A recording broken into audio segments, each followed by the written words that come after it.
Pernah nggak sih Anda ngerasa kalau intuisi kita aja tuh nggak cukup buat benar-benar ngertiin maunya pelanggan? Nah, hari ini kita bakal ngobrolin soal gimana Artificial Intelligence atau AI itu bukan lagi cuma sekedar tool, tapi udah jadi partner revolusioner buat design thinking. Tujuannya buat nyiptain customer experience yang wow, belum pernah ada sebelumnya. Oke, kita mulai dari yang paling dasar dulu ya. Bayangin aja, design thinking tradisional itu kayak detektif jagoan. Kekuatan supernya itu empati. Dia bisa masuk ke kepala pelanggan, ngerasain apa yang bikin mereka frustrasi, terus kerja bareng buat mecahin masalahnya. Nah, ini kan fondasi kuat yang kita semua udah tahu dan pakai. Tapi, di zaman sekarang, di mana data itu kayak lautan tanpa batas dan pasar geraknya cepet banget, ada satu pertanyaan penting nih. Apa intuisi kita sebagai manusia aja cukup? Pendekatan yang lama mulai kerasa sempit ya kan? Nah, disinilah kita sekarang di ujung sebuah perubahan yang super besar. Jadi, ini dia peta perjalanan kita hari ini. Kita mulai dari fondasi yang berpusat pada manusia, terus kenalan sama AI sebagai rekan tim baru kita lihat gimana intuisi ketemu kecerdasan buatan, gimana itu bikin ada revolusi ide, sampai akhirnya kita nemuin sweet spot buat customer experience. Dan sebagai penutup, kita bakal intip masa depan, yaitu neurodesign. Oke, kita mulai dari fondasinya dulu ya. Inti dari design thinking itu kan satu, janji buat selalu menempatkan manusia dan empati di pusat segalanya. Titik. Nah, sekarang kita sambut pemain utamanya, AI. Oke, lupain dulu deh algoritma yang bikin pusing. Coba bayangin AI ini kayak ya kecerdasan baru yang duduk semeja sama kita pas lagi desain. Dia bisa belajar, mikir, dan kasih kontribusi, persis kayak anggota tim kita yang lain. Nah, ini dia nih pergeseran mindsetnya. AI itu bukan lagi sekedar alat yang kita pakai, tapi udah berevolusi jadi partner, jadi rekan satu tim beneran di proses desain. Terus, apa sih kekuatan supernya rekan tim baru kita ini? Gini deh, coba bayangin Anda disuruh dengerin jutaan obrolan pelanggan sekaligus. Nggak mungkin kan? Nah, AI bisa. Dia itu nyaring lautan data, nemuin pola-pola yang nggak kelihatan, kayak bisikan kolektif gitu, yang ngasih kita pemahaman masalah yang jauh lebih dalam dan objektif. Dan itu semua dilakuin dalam sekejap. Oke, jadi kita punya rekan tim baru yang canggih. Terus gimana cara kerjanya bareng kita? Punya teknologinya kan satu hal ya, tapi gimana cara gabunginnya ke kerjaan kita sehari-hari, itu kan tantangan beneran. Gimana sih cara kerja bareng antara manusia dan AI ini? Jawabannya ada di sesuatu yang kita sebut model hibrida. Anggap aja ini kayak kerangka kerja baru buat kolaborasi antara intuisinya manusia sama kecerdasannya mesin. Model hibrida ini powerful banget. Jadi gini, desainer manusia itu bawa pemahaman soal kenapanya. Kenapa pelanggan frustrasi, kenapa mereka butuh sesuatu. Nah, AI datang bawa data soal apanya. Apa sih yang sebenarnya mereka lakuin, pola perilaku apa yang paling sering muncul. Pas dua ini digabungin, wah, hasilnya jadi kecerdasan kolektif yang luar biasa. Dan disinilah magicnya terjadi. Model ini bantu kita nemuin unknown unknowns. Itu loh hal-hal yang kita bahkan nggak kepikiran buat ditanyain. Contoh ya, ada perusahaan streaming. Tim desainnya mungkin mikir, oke, kita harus nambahin genre film apa lagi ya?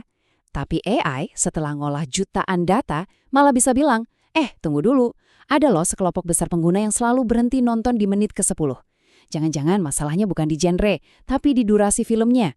Nah, itu dia, peluang yang nggak akan pernah kepikiran sebelumnya. Ini yang kemudian membawa kita ke pergeseran besar dalam proses kreatif. Kita pindah dari AI yang cuma mendukung ide kita, ke AI yang benar-benar menghasilkan ide-ide baru. Coba deh lihat bedanya di sini. Dulu di model lama yang kiri kan manusia yang ngumpulin data, baru AI bantu analisis. Nah di model baru yang kanan, AI yang proaktif analisis duluan, nemuin polanya, bahkan ngasih ide-ide mentah. Baru deh manusia masuk buat validasi, poles lagi, dan nambahin sentuhan empatinya. Prosesnya jadi jauh lebih cepat dan idenya lebih kaya. Efeknya itu kayak domino loh, karena kerjaan beratnya udah diotomatisasi sama AI, sekarang para ahli di bidang bisnis pun bisa main-main dengan machine learning. Para data scientist jadi bebas, bisa fokus ke hal-hal strategis, bukan lagi pusing sama persiapan data. Nah, semua waktu yang dihemat itu jadi bensin buat inovasi yang bener-bener gila. Ujung-ujungnya, semua perubahan proses ini tujuannya cuma satu, mentransformasi secara fundamental pengalaman pelanggan. Jadi, waktu empati dari design thinking ketemu sama kekuatan super dari AI dan big data, Hasilnya itu bukan cuma perbaikan kecil-kecilan, ini bukan soal bikin mobil jadi lebih kenceng, tapi ini soal nyiptain mobil terbang. Kita nggak lagi cuma memperbaiki layanan yang udah ada, tapi kita menciptakan kategori layanan baru yang dulunya cuma ada di angan-angan. Grafik ini ngejelasin terobosannya dengan bagus banget. Dulu nih ya, kita harus milih mau ngasih layanan super bagus tapi cuma buat sedikit orang, atau layanan standar aja tapi buat banyak orang. Nah, AI ngancurin pilihan itu. AI bikin kita bisa sampai ke titik ideal di kanan atas. Layanan yang super personal dan berkualitas tinggi, tapi buat jutaan orang sekaligus. Mau contoh nyata? Asisten virtual. Pertanyaan simpel kayak, jatah bagasi saya berapa kilo? Itu langsung dijawab otomatis sama AI. Detik itu juga. Tapi pas pelanggan punya masalah yang lebih rumit, yang butuh empati, sistemnya pinter, langsung dialihin ke agen manusia. Efisien tapi tetap manusiawi. Nah, itulah titik ideal dalam prakteknya. Oke, sejauh ini kita udah lihat gimana AI bantu kita ngerti apa yang pelanggan lakuin. Tapi, gimana kalau kita bisa lebih jauh lagi? Gimana kalau kita bisa ngerti kenapa mereka ngelakuin itu? Bahkan saat mereka sendiri nggak sadar. Nah, untuk itu kita harus lompat ke level berikutnya, ke sebuah konsep visioner yang namanya neurodesign. Dan ini bukan fiksi ilmiah loh ya. Coba lihat deh di lini masa ini. Neurodesign itu benar-benar langkah evolusi selanjutnya, mulai dari psikologi di tahun 60-an sampai sekarang di mana ilmu syaraf udah bisa ngukur secara angka kenapa manusia bertindak A atau B. Terus, apa sih neurodesign itu? Gampangnya, ini adalah ilmu yang fokus buat ngertiin reaksi bawah sadar pelanggan.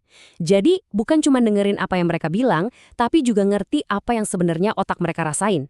Dan informasi itu kita pakai buat mendesain.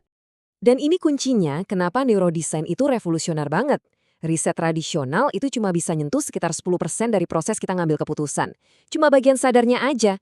Nah, ilmu saraf ini ngasih kita kunci buat ngintip 90% sisanya, yaitu keputusan-keputusan di alam bawah sadar yang sebenarnya jadi motor penggerak perilaku kita. Tabel ini ngerangkum semuanya dengan jelas. Design thinking itu kan pakai penalaran abduktif ya. Nebak solusi terbaik dari info yang ada. Kalau ilmu syaraf, itu deduktif, pakai teori umum buat ngerti kasus spesifik. Nah, neurodesign ini gabungan terbaik dari keduanya. Dia pakai pemahaman mendalam dari ilmu syaraf buat bikin dan ngetes solusi dengan jauh lebih presisi. Jadi, sebagai penutup, saya mau ninggalin satu pertanyaan buat kita renungkan bareng. Kalau kita udah punya kemampuan buat mendesain bukan cuma berdasarkan apa yang pelanggan katakan, tapi berdasarkan gimana otak mereka benar-benar merespons, apa ya batas sesungguhnya dari pengalaman yang berpusat pada manusia itu? Kita mungkin baru ada di halaman pertama. Masa depan desain sedang ditulis ulang saat ini juga.